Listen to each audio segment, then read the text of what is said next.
Elizabeth Limor interviewing Esther Loeb on the 10th of June, 1990. Esther, what do you remember? What are your earliest memories of the war? Of the war or before the war? Of the war. Well, you mean like 1939? I guess so. Yeah. You lived, before the war, you lived in what town? We lived in a city of Bromberg. Loud enough? Which was Bydgoszcz. And it was just on the, you can hear. Okay, it was just on the border where the German wanted to take it in 1939, September 1st of 1939, when the war broke out. I remember with the Poles and the Germans in our town, excuse me, in our town, when they found out that the Germans are coming, the German start fighting with the Poles, and we're the one that suffered because they came and burned the houses. And who burned the houses? The Germans? Poles and Poles. the Germans, both of them, right? They fought between themselves, but we're the one that suffered. And I remember Mother was saying to my daddy, I guess we're going to send the kids to lodge. And we just stay here because we had stores and we had our home there. And they send us away thinking that the German will not come to lodge. They sent you away? They sent my sister and I But away. What means? By what means? By train. Yes, they sent us from Bromberg to lodge by train. And of course my mother... You had some relatives in Lodz? Yes, my mother's sister, her whole family was there, because that's where I was born, really. Yeah. And all I remember that we were, for about 2 or 3 weeks, we did not hear from our parents. And finally we got reunited, but they walked for 2 weeks. They were hiding at night, you know, and walking, because the Germans were bombing Poland. And of course they took it in 2 weeks, Yeah. 1, 2, 3, unfortunately. At that time,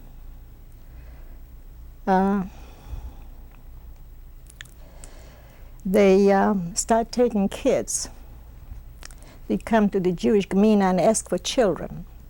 They started with like 17 to 20, and then they were done from 10 to 15. This was in... It was in Lodz. In Lodz Yes, already. yes.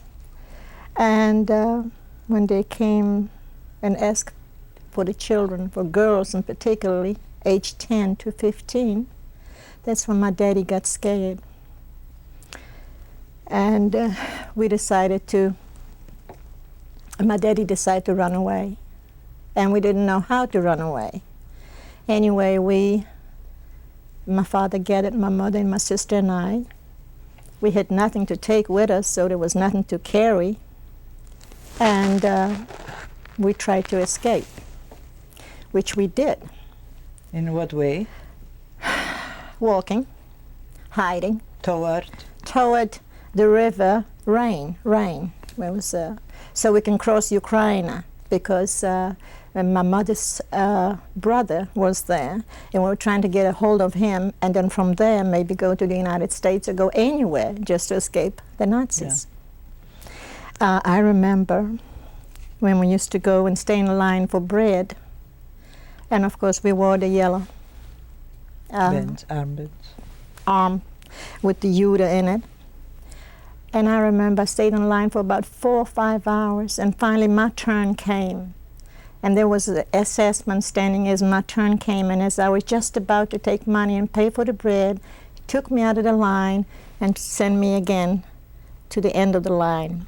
And I had to wait another 4 or 5 hours before I got a small, tiny piece of bread. But anyway, we escaped. And we came to the river. You didn't escape all the time by foot? No. We borrowed, stealed, and whatever we could. And we tried to go to Ukraine, okay? Then we came toward the river where there were hundreds of people thinking the same way as we did. Wanted to cross the river to the Ukraine. Well, anyway, they had, in other words, you had to smuggle yourself through that. Right. And it cost money. And my mother and father evidently had a little bit with them. And the little boats came. They were like fishing boats. And they take so many people. Well, one boat came and my daddy paid them off. And the while he was paying, I understand, were the Ukrainians.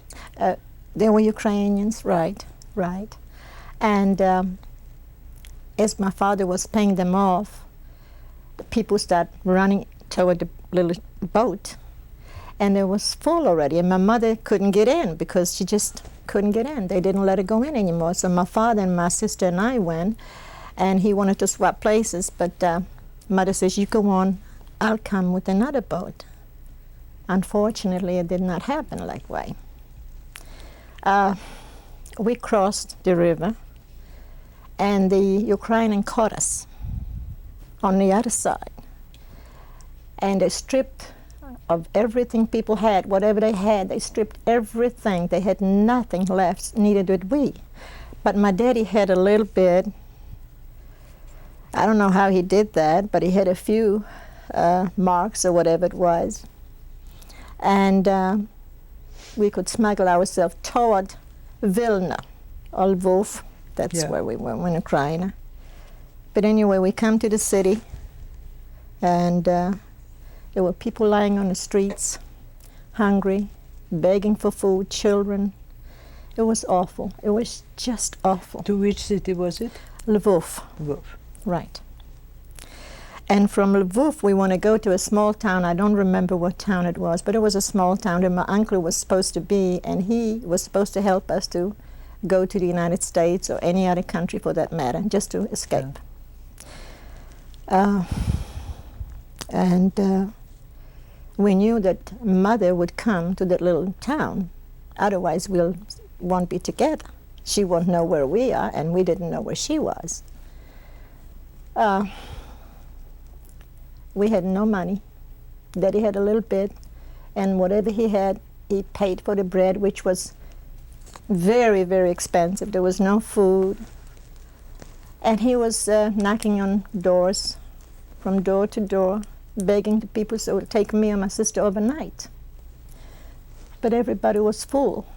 There were people lying on the floors all over. And I remember he knocked on the door, and there was an elderly lady came out. And my daddy told her, would you please take my kids, and I'll go to the park. I'll sleep in the park. And it was cold, mind you, at that time. And she looked at my sister and I, and she says, I have no room for you all. And my daddy started to cry and says, just please take these kids. I'll stay outside, I'll go to the park. And evidently she mellowed, and she took me and my sister and gave us her bed for that particular night. I'll never forget that. And early in the morning, we knew Daddy was in the park, so my sister and I ran to the park looking for Daddy, and there were people, hundreds of them, lying all over the grass and all. It was horrible. And then we looked and we saw our Daddy was laying on a bench. It was cold. It was just blue. Well, my sister and I ran to him and warmed him up, rubbed his hands and rubbed his body. And he finally came to it. Well, we found a guy that he kind of felt sorry for us, and he was a farmer. He was a farmer? He was a farmer. And he took us to that little town with his hay and his wagon and his little horse that was going. It took us 2 days and 2 nights to get there, but we came there. And we were looking for our uncle, and he was gone. When the war started, he went that way, and we thought that he's going to be there. Make the story short, we didn't find him, and we couldn't go anywhere. We had to wait for our mother to come. Well, we had nothing. Have you had any contact with her? Not at all. How would she know where to come? because that little town her brother was, and that's what our goal So was you to knew come. that, yeah, So we that knew that eventually she's going to she should come. come. That's where she's going to come. There was in Ukraine, mind you, a small little town. I don't remember the name of the town. Daddy looked for work, anything to keep us alive. Was no place for us to go. We slept outside on the fields. It was a farm town. We slept on the fields, and there we go and started all over again. There was a family that was childless. They had no children, an elderly family. And my daddy made a pact with them. He says, if my wife doesn't come in 1 month, you can have the children, and I'll just leave. Because we had nothing to eat. We were starving. Well, anyway, she took us in, and my daddy used to come every night and knock on the window. Just want to see if we okay. And whatever scrape they had left, you know, whatever, it was not that much food, but whatever we had left, we used to wrap it in paper and give it to Daddy. And that's how he survived. And there were 3 weeks. Where did he hide at this time during the day? Well, it was safe in the Ukraine. He was begging. He was a beggar. He was begging on the streets. He was just a beggar. And after 3 weeks, my mother came. And we saw our mother, and her feet were swollen. I mean, her legs were that swollen. She crossed twice the river, and twice they caught her, and twice they sent her back. And the third time, she decided to go all by herself. The river was frozen, and she went by herself, and she came by herself. Then we stayed about 3 months together. Somebody gave us a little small shack, and we made a little room, and it was nice. We just were together. Yeah. Then one night, there was a knock on the door,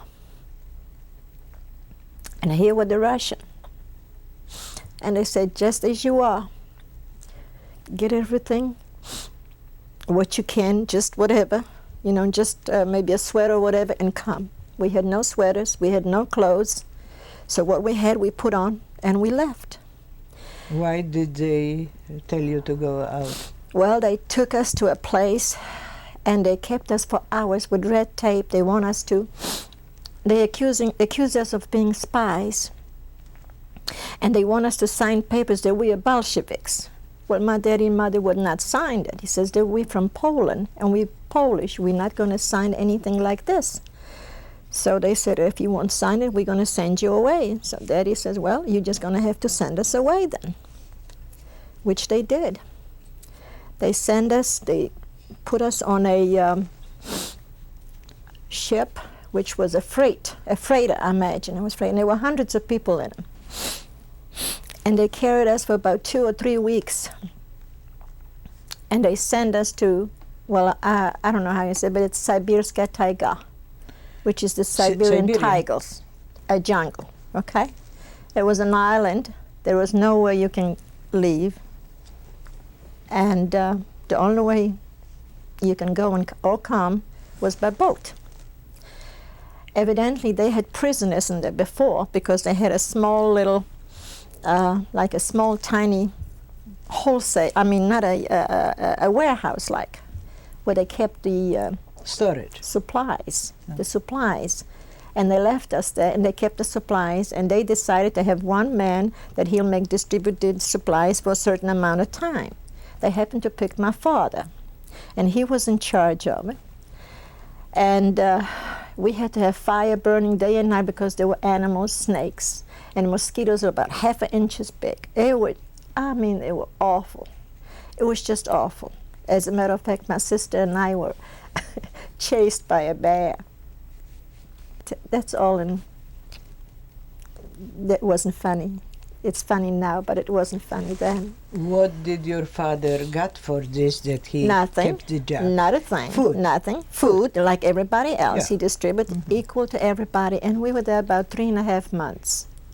There's no escape. Were you together with your father and with your mother? Yes, all the people were together. There were, everybody built like little tiny shacks and things from straw, whatever they could find. Mm-hmm. And that's how we stayed there for 3.5 months. And what time of the year was it? Was it cold? Or Well, no, it was not cold. At that time, that particular place was not cold. No, it was cold at night, but it was not that cold. Then after 3.5 months, their ship came, also a freighter, and took us all off. And that's when they sent us to Siberia. That was the real McCoy. Where was the place before? There was Sibirska jungle. There was an island, just a plain island on the water. I have no idea where it was. Never knew. I still don't know where it was. And that's when they sent us to Siberia. I don't remember the name of it. It was a little place that only had broken down barracks. There was nothing in it. Broken windows, there was no doors, with just barracks one next to the other, and that's where they sent us. And it was freezing. Now that's what's cold. It was cold. I mean, really, really cold.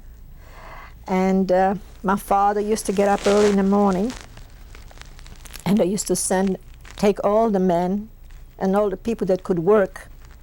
Of course, I worked too, but I worked in a factory, and I used to go through woods, and snow was almost to my waist, and it was cold, and we had no clothes, nothing, whatever we had on ourselves.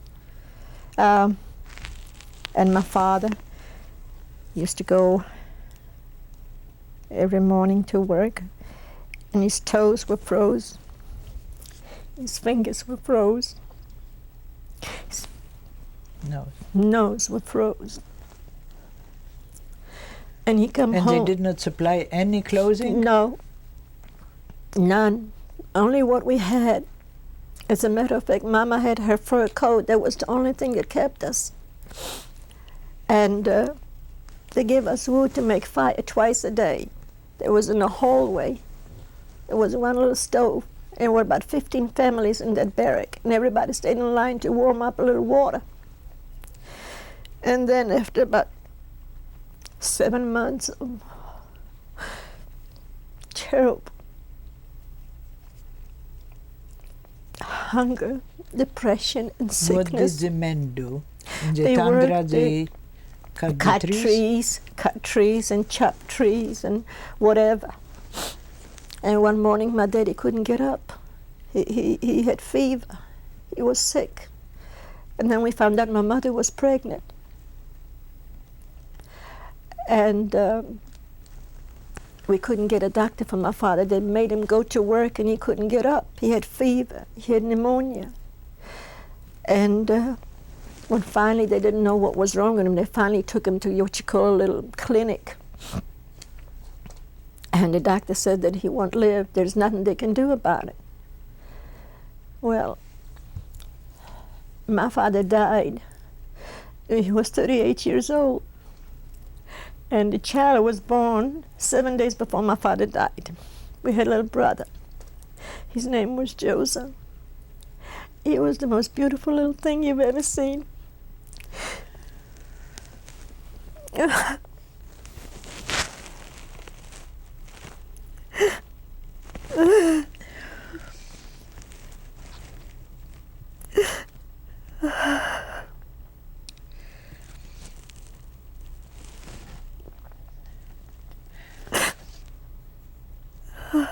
The child lived for a few days, No. or was born still? He lived a year. A year? He lived a year. When Mother found out that Daddy died, she lost milk on her breast. She had nothing to feed him, and we had nothing to give him. Well, after about 8 months, What have you girls They been taught- doing? What was your job? Has been mother working? we were all working. Mother didn't work, no. My sister and I worked, and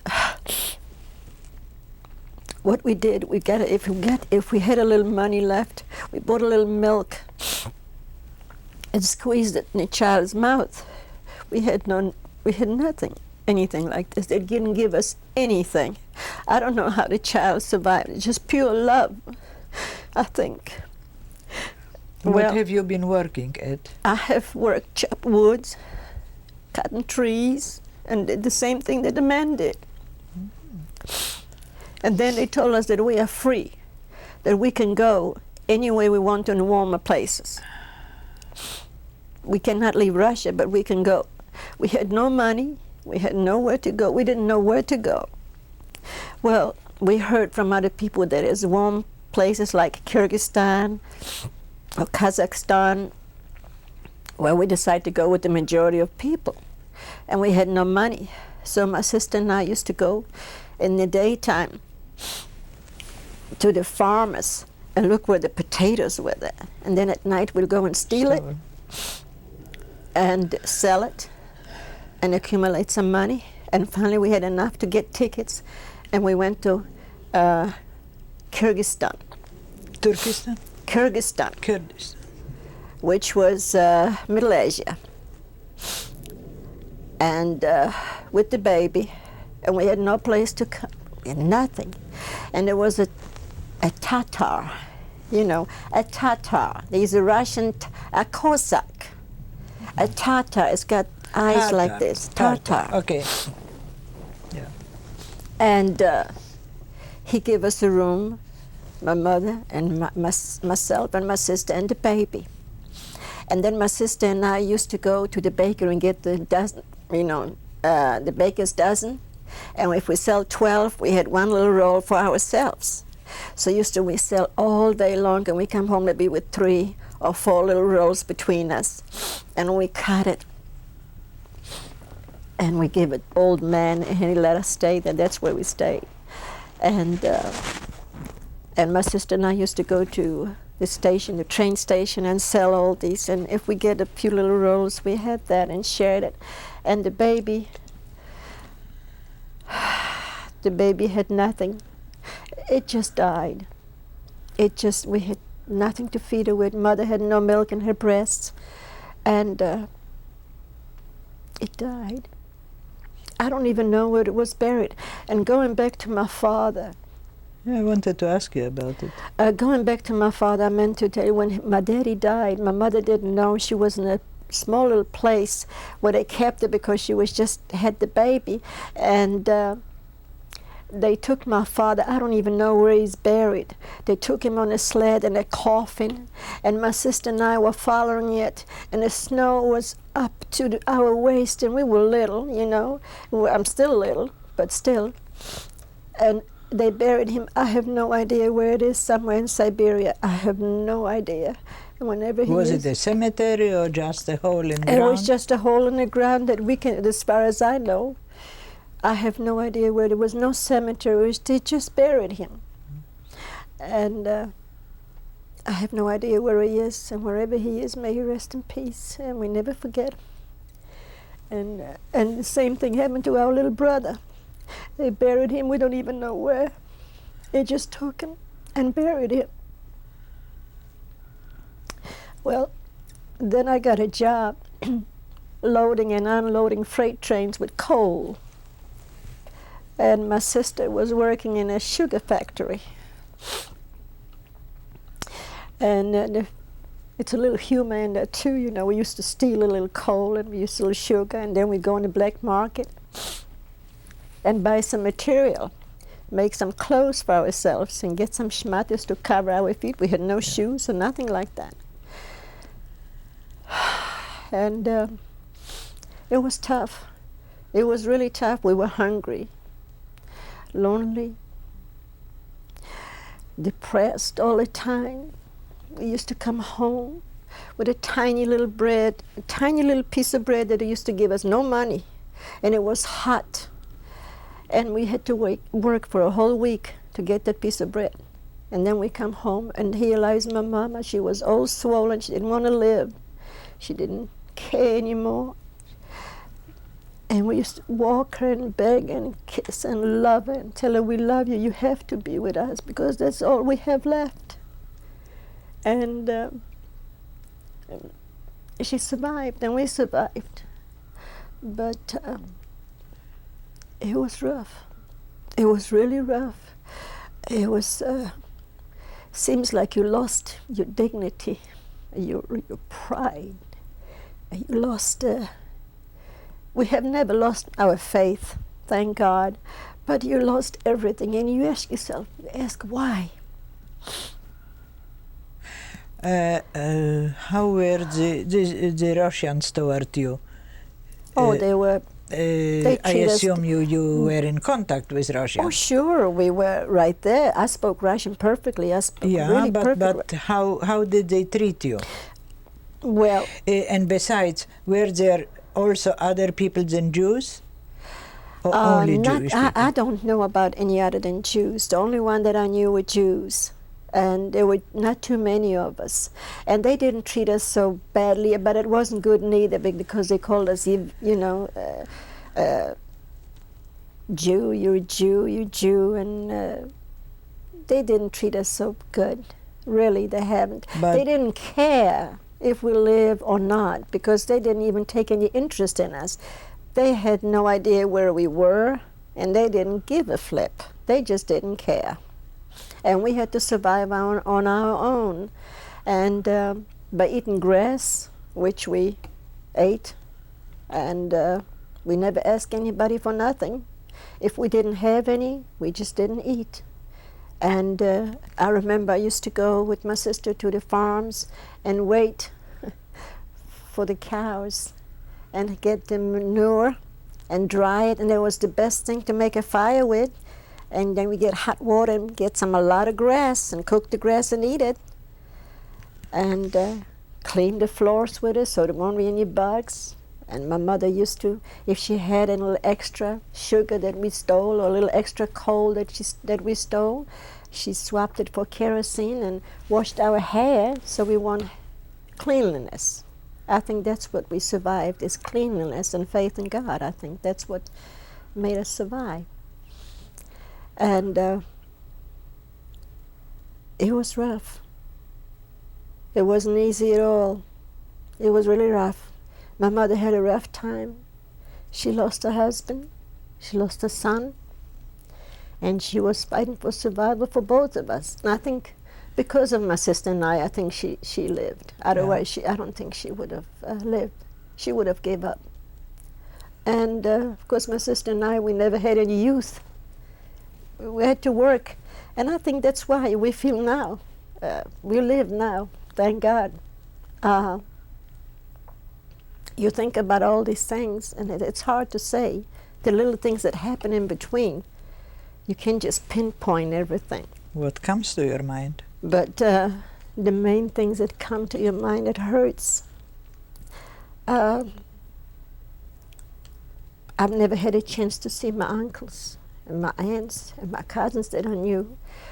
My mother had 5 brothers and 3 sisters. There were 8 children. Nobody is left. My father's family, all my family. There's nobody here but my mother, my sister, and I. That's all that's left from my family. And it was a terrible war. And it's a terrible loss. And I think this is the right thing you people do, because it's not us people, it all of us, I know. you and well, us. that's what I'm saying, the Federation or whoever, right. But tell me, this what you gave me, it's a period of about 2-3 years. No, that's a period of 5 years. 5 years, from 1940 to 1945. That's 5 years. Where did the end of war find you? In Kyrgyzstan. Well, the name of the place, Tashkent. There was a small place of you Tashkent. were in Tashkent. Right, Tashkent, near Frunze. Absolutely. That's where we were till 1945. Did you girls went to school? Because I No. know that there was a Polish school. No, we did not go to school. We had to work. So there's no way I could go to school.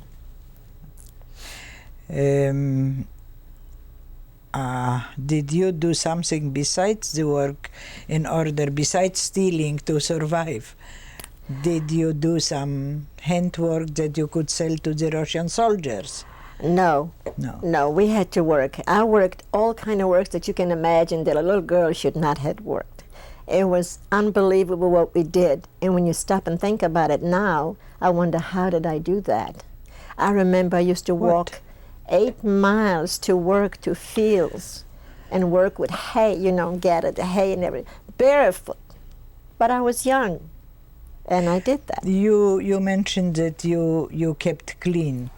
Yes, we did. You did not have any lice, any, No, we any did rats, not. any. No, we did not. You're lucky. We in are this lucky respect. because my mother believed in cleanliness. And like I said before, if we didn't eat, we sacrificed, but we bought kerosene to wash our hair and keep ourselves clean. And I think that was one thing that we were not sick and survived. How was it between the other people who were with you? Were there sicknesses? There was a lot of, yes, there were a lot of Typhoid? sickness. There was- Typhoid? I beg your pardon? Typhoid? I don't know about that. I don't know about typhoid, but there was sickness, there was death, and it was a lot of misery. Of course, we were right there too, but we were not as sick as anybody else was. I was sick. I was in the hospital for a little while. I think I had pneumonia. What was the hospital run by whom? It was run by the Russian. It was in that little place in Tashkent. It was a Yeah. small little hospital. There was a doctor. It was a doctor. Nurses? Yes. It was a doctor and nurses. As a matter of fact, that's what I believed. That's why I really started to become a nurse. Mm-hmm. And I was a nurse when I went to Israel in 1947. I was in the army for 2 years in Israel. And I lived in Israel for 6 years. That's when my sister came over here in 1949, Where did the end of the war find you? Russia. And what did you do 1945. then? My sister left before. She married in Russia and she left. 1 second. Yes. You were liberated? No, my dear. I was not liberated.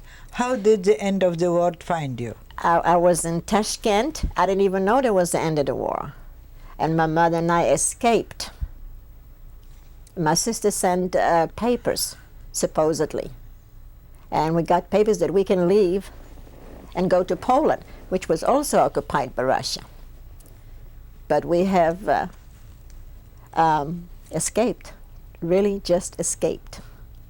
Traveled by you know. Did anybody bother you during the escape, or No, already they didn't, you because felt free? I spoke Russian, and they didn't even know that I was not a Russian. Mm-hmm. I was young, and I picked up the language very fast. And they did not bother us until we came Matter to... of fact, you have here a picture that you look like a Yes, Russian. I have. Would you like to show it to us? There it is. Just hold that up for a while.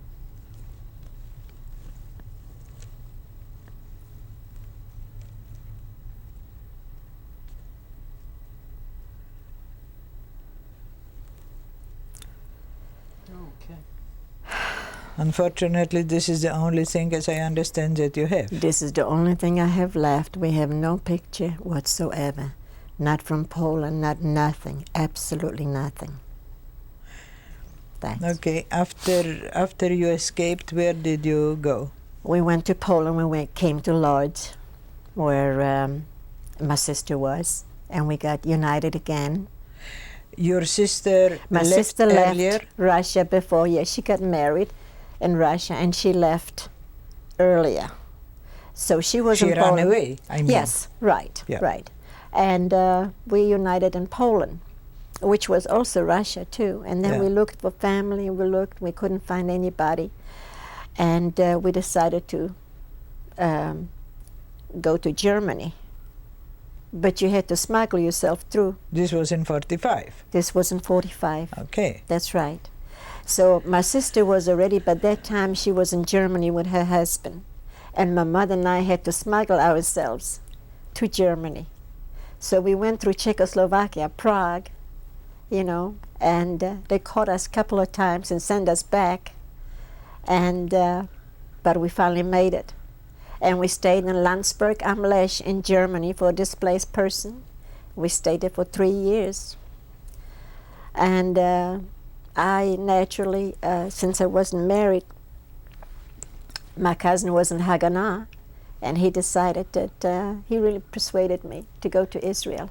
Did you get in touch with some Jewish soldier from the Jewish brigade? No. What zone was this where you were in Landsberg? It was Landsberg am Lech. What do you mean zone? Yeah, but who was at this time there? It Americans? was British? No, it's the Americans, I guess. Americans. But it was German, but the Americans, that I yes. know, Under the but Americans, at the right. moment they were Americans, zones. right. It was the American zone, yes. But it was displaced persons. Yeah. Okay. That's when I went to Israel.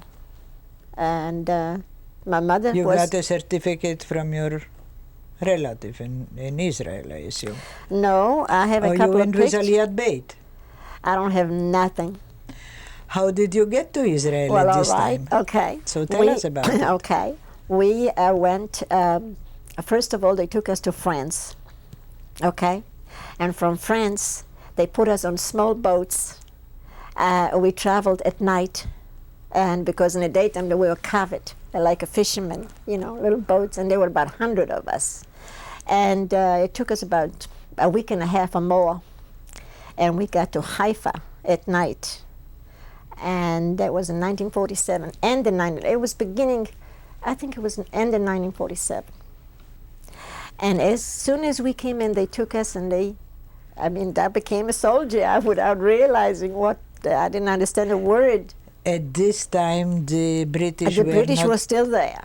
Yeah, they were still there. And they didn't catch us, catch No, you? no. They did not catch. We were lucky, I guess. Yeah. They didn't catch us. And a few months after that, the British left. And that's when the war started with the Arabs. And I was in the army for 2 years. I was really from 1948 to 1950. I was discharged in 1950, and I lived in 1954 in Israel. And I was really starving and hungry, because at that time, they had no comparison what they have now. We had rations. As a matter of fact, I still have those little coupons that we used to get. Tiny little piece of meat once a week, couple of eggs a week, a little bit of sugar. And I remember my cousin, which is now in Israel too. Have you been working at this time?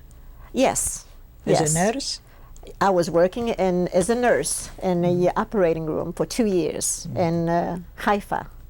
And it was the Bet Holim Italkim, which is the Italian hospital. And after that, yes, I worked. I was all kind of things. I was a maid, I was a waitress, I was everything That's to fun. survive. You are a survivor. And right. And my mother came in 1950 to the United States. My sister was already here, and mother wanted to come to Israel. But I persuaded her to come to the United States. And your sister was already in the My United sister was States? already here, yes. And in 1954, I couldn't leave Israel because I was a nurse, and they wouldn't let me out. So I said, I hate to say that, but I did say I'm going on vacation to Switzerland. And I did go to Switzerland, and I stayed there for 6 months, not knowing if I get the papers to come to the United States. But I lived in Switzerland for 6 months, and my mother, bless her heart, supported me with her groceries money, and I didn't eat nothing but just bread once a day. And I used to go... Your mother was in the States? My mother was in the United States, and she used to send me a little bit of money to survive. Yeah. And of course, in Switzerland, you couldn't work. So I had to go every week to the police station and report how I live and whatever. And they got to know me. So every time I come in there, they felt sorry for me and gave me sandwiches and chocolates and all kind of different things. So I made friends. And after 6 months, I got papers to come to the United States. And my mother and my sister and good people of Nashville that helped me out, helped my mother out rather, with money, and sent me a ticket. How come that your sister was in Nashville when your My mother sister, came? yes, she was in Nashville. How come that she chose Nashville? Well, she did not choose Nashville. She lived in Cincinnati, and my mother lived in Nashville. They How sent my come mother. that your mother came I to don't Nashville? know. They just sent her to Nashville. I don't know what happened, how it happened. They just sent her to Nashville, and that's where she came, and she's been here since. And I came here in March 22nd of 1954 to the United States. And of course I had a 6-month visa, that's all. And I couldn't work. How did you go around it? Well, very simple. You mean around what? You had only 6 months visa. You're still here. Oh, well, okay. For the 6 months, you know, my mother had nothing, and my sister was working in a factory. They had nothing, and I was smoking at the time, and I had nothing. And I decided I couldn't work, so I had a friend in New York, and she asked me I asked if she needs my help, you know, just help her. She said sure. So when I was a maid there for 6 months, and I made a little money, and I could afford to get me a pack of cigarettes or whatever. Then I got papers, I have to go back to Israel. And I went to Atlanta, Georgia, to the American consul. At that time, I did not speak English at all. Just a few, the main thing I said was no. I knew that. It's funny now when you think about it, but it wasn't funny at the time. And he told me that I have to go back. And I had a translator, because I spoke Hebrew at that time. Perfect, really. And he says, well, okay, I give you a few more months, but you have to go back. You're going to have to go back to Israel. Well, it was sadness at home. I don't have to tell you that. It was really very, very sad. And Mother had a friend, a rabbi in Mobile, and he came by, and my sister said, why don't you go with him over there for just a little while, just get away. And that's how I met my husband. And it was in 1955, and I married him in 1955, and we you just didn't have to celebrated go our away. 35th wedding anniversary. So here I am. But I did have to leave the country. We did go to Canada and re-enter. Yeah. And so he had a lot of problems too. I cost him a pretty good penny too. But he was worth it, and I'm worth it. So they have Very good things good. and bad things. You take the good and the bad, and you make the Very best good. of it. We are very happy that you are happy here. I am very much so. Because you really deserve after what you went through. Well, thanks. Is there anything else that you might remember from the time? Let's change tapes. I have been, not Yes. not in I have- Russia, right. but after, and people we knew from Russia that went through the same thing. Okay, we're rolling. Okay. Have you been at one time in Germany here? Yeah, you have been in Landsberg. Yes. How long have you been there? I have been there since 1945 till the end of 1947. And you had, of course, at this time, help from the American Joint Distribution Committee. Yes. Yes. And did you had also, did you have children there? No. No, they were only adults. So you didn't have any preparation for a hachshara to go to Israel? No. No. No. Have you been since back to Germany?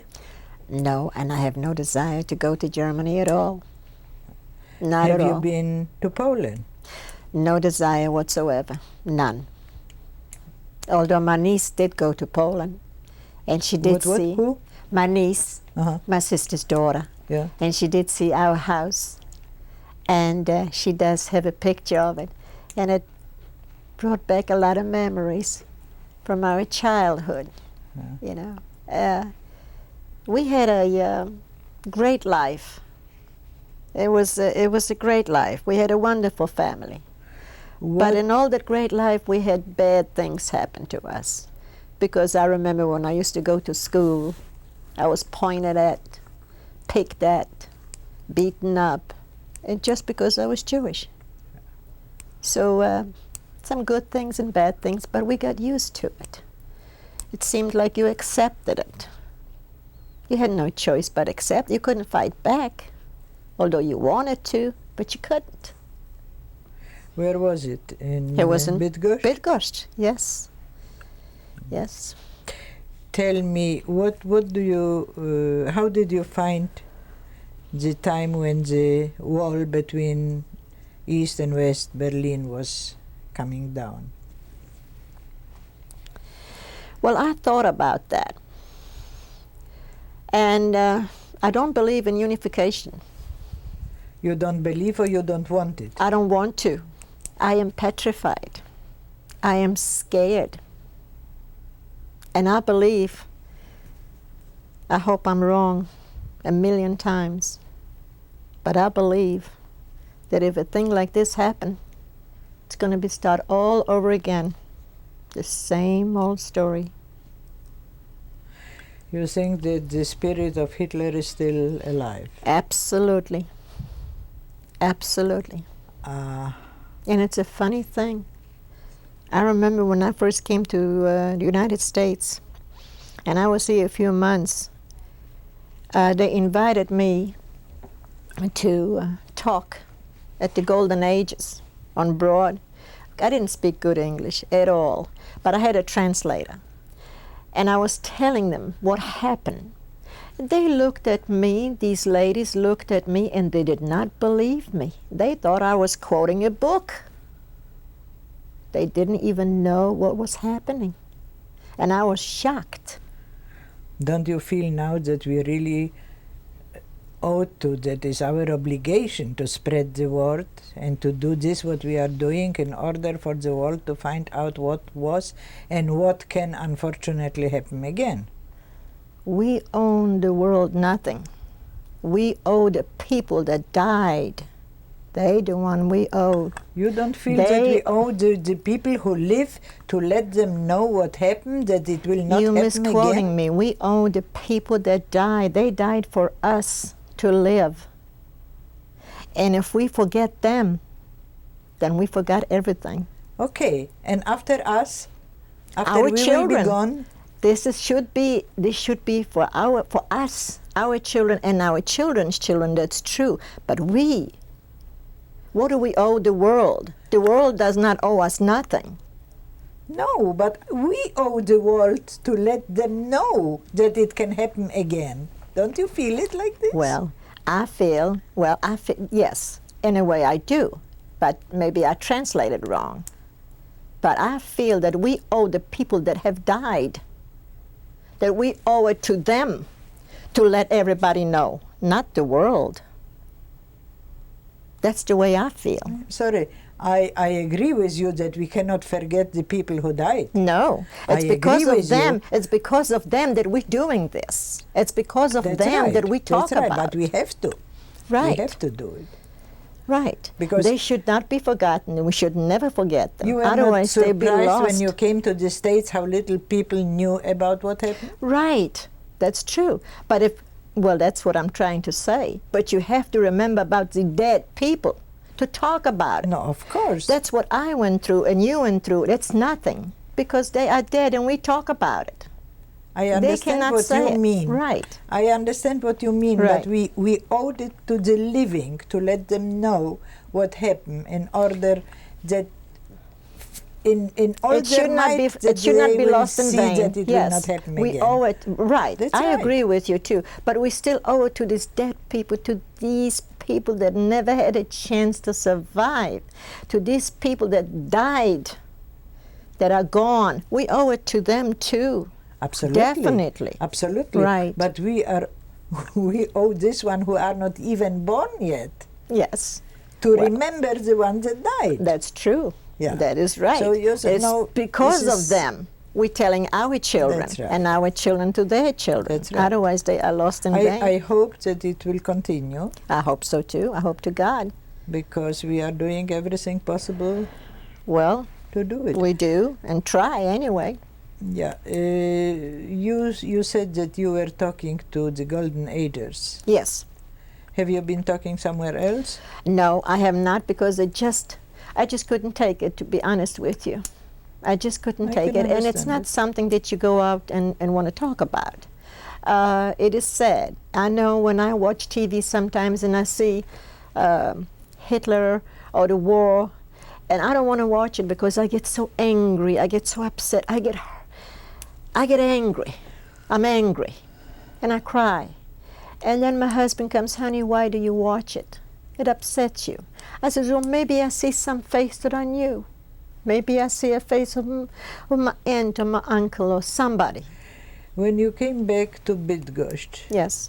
did you meet some people you knew? When I came back to Bydgoszcz, Yeah. I never came you back. know. Never came But back to in Lodz Bydgoszcz. you knew some people when No. you went to... No. No. Did your mother meet somebody My she mother knew? could have, yes, she probably did, yes. And they were also survivors like we were, and also lost families. Majority of them lost their families. They were just individuals that maybe survived. There was not a family that survived altogether. You know, I lived all my life till the war in Lodz, and I did not see one familiar face after I came Isn't back. it something? Well, my mother was born, I was born there, my sister was born there. No, but you were Strange. children when you left. Yes, yes, yes.